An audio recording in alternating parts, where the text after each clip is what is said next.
सांगली विश्रामबाग परिसरातील वारणाली येथील विद्यानगरमध्ये असलेले बंद घर फोडून चोरट्यांनी घरफोडी केली। घरात ठेवलेल्या सोन्या चांदीच्या दागिन्यांसह 67,000चा मुद्देमाल अज्ञात चोरट्यांनी लंपास केला।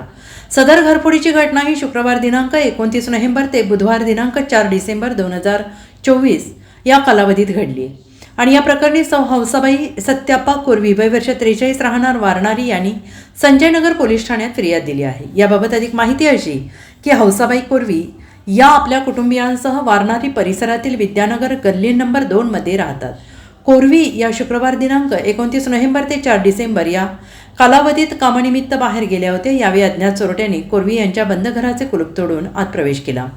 घरातील लाकडी कपाटाचे लॉकर तोडून त्यात ठेवलेले सोन्याचे कानातले टॉप्सच्या 2 साखळ्या, 2 वेळ, 2 कर्णफुले, अंगठी, चांदीचे जोड, पैंजण, ब्रेसलेट, चांदीची वाटी, लहान मुलांच्या पायातील तोडे, वाळे, घुंगराचे वाळे आणि 25,000 रुपये रोख असा एकूण 67,000चा मुद्देमाल लंपास करत पोबारा केला।